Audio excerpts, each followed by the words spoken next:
let's get over to this. We need to talk about this PLUSD thing. So I don't know a lot about it. I know you know more than I do, but it looks like it essentially rugged or was hacked. The official Twitter account of it said the other day. If you if you even want to bring up the chart to show it and kind of educate us on what happened here. I know that there are, especially with the Pulse chain, there's a lot of narratives around a lot of different stable coins and a lot of stable coin things happening. Obviously, PDAI is the main thing we're talking about. The copy of DAI on Pulse chain that has just melted faces thus far and figures to continue to do so, and one of the biggest narratives on Pulse chain. But what was PLUSD, Ewok? And can you kind of go over what happened here? Because they did say themselves that they have been hacked, asking people to do on-chain analysis to help them out, interestingly enough. And, I know you wanted to give a caution to people, a reminder to be careful of the things that you're investing in as the bull market kind of rages on here, because there's going to be many, many things. I know right now we're in this little depression since the beginning of August where every price of everything is butchered. But when things start flying again, like they were kind of the first half of 2024, you're going to want to just grab everything that moves by you, basically. So, yeah, what do you have to tell us about this, Ewok? So I'm looking up on Dex Screener for PLSUD, PLUSD, and it's gone. PULSD. Yeah. Lucy in the Sky with Diamonds. Let me see here. Yeah, it's gone. I'm not seeing it either. Yeah, you're right. So anyway, what it was essentially the equivalent of liquid loans. It was a liquidity fork that was created by some of the community members. Now, if you remember when liquid loans launched, they had some issues with the coding. It took them a long time to change it. I think I found it, by the way. Not to sorry to interrupt you, but I think I that's found okay. It. Yeah, I think it's just under LUSD, maybe. Oh, okay. That makes sense. Because you wouldn't put the P in there, yeah. Right. LUSD. Yeah, there it is. All right. So, well, that's not. I'm looking at one that looks like it definitely rugged, so I'm pretty sure this is it. Okay, I think I got the wrong one then. I'm sending it to you right now. There it is. It's on. Either way. So, whoops. Let's pull this down. We did. So when Liquid Loans was created, it took them quite some time to get things right because of the oracle that it needs to base the price. It's a loan protocol essentially, the same as Liquid Loans, but they left a few things that were, it wasn't done by professional coders. From what I understand.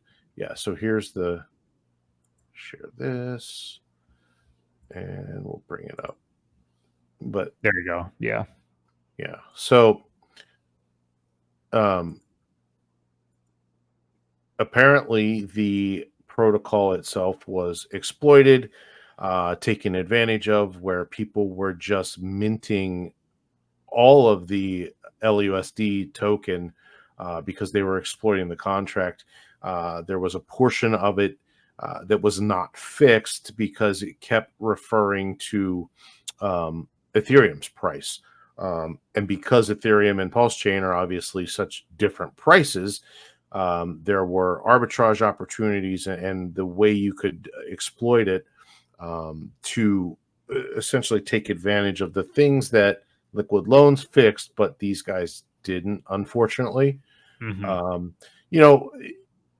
Not so much of how it happened or what, but just it was kind of more the segue of the warning of being careful what you're getting into.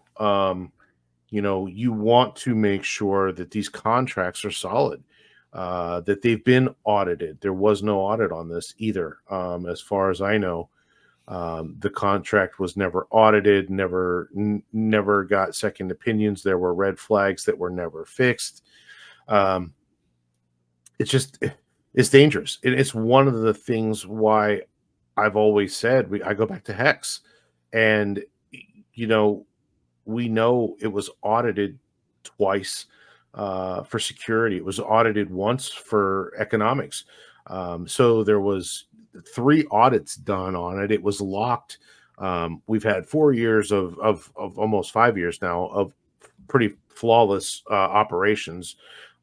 Even Richard, if he wanted to change it, he couldn't. So, again, it's just a warning because of where we're at in this cycle. There are going to be things that pop up left and right as this community grows, because it will. There will be new people coming in. And you have to remember that a percentage of those people are going to be here to try and separate you from your money. So just be extremely careful moving forward. If you're going to get involved with something, do it with a wallet that you're not that doesn't have your other assets in it. Do it with a very small amount of money. Make sure you have people that have audited these contracts and looked at them. There's so many things that are going to happen in the next 6 months, probably, as markets turn around, as the community size grows, and there becomes targets, right? You're going to have people that have become extremely wealthy. And you want to protect it at all costs. So it's just another warning to people to be extremely careful and stick to what is good. That's pretty much the warning. So Definitely. Side note, we are knocking on the door of a penny combined hex as we speak. Things are pumping big time. I think I just saw $500,000 was bridged in, and we got things pumping even more than when we started the show. So let's go. Big time pump tonight. We usually got a dip on our show. You know what I mean? What is with this pump?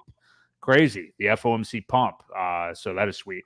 But yeah, you are totally right. And people need to understand what it is they're getting invested in. Like some of these short-term things, like even last year when people bought the top of PDI, at that time, obviously I'm not saying that it's, not going to surpass it or anything like that.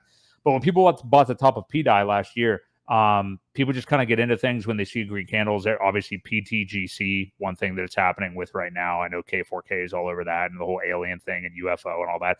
Not saying that it's not going to continue to do well or anything, but it's at an all-time high and all these people are coming out of the woodwork, of course. So wouldn't be buying that right now. But if you want to, at least understand what you're getting into. That's really the main thing, because that's going to what makes you stay in it when something does happen or the prices come down. Obviously, I don't know that you're going to see a rug like this on something. Maybe you will on something that you have just like a lottery ticket in or something like that. But of course, in your core stuff, you want to make sure that you have conviction. So, and again, we saw stuff flying in this bull market the first half of 2024 that made it really easy to buy some of these like meme coins, altcoins, stuff like that. In August, everything got butchered. So, of course, that sentiment kind of came down. But we're going to see it ratcheted up again, probably within the next couple of months and heading into 2025 here. So, yeah, you just got to keep your head on a swivel with that. And if you're going to take a risk on something, just do it with a very small portion of your portfolio. It's too easy to get carried away. I know it's tough to get those emotions right, but that's why you want to have an investment thesis that you actually are, have written down somewhere, or at least have visualized whatever it is, so you don't over leverage yourself with one of these type of things. So, yeah. Yep.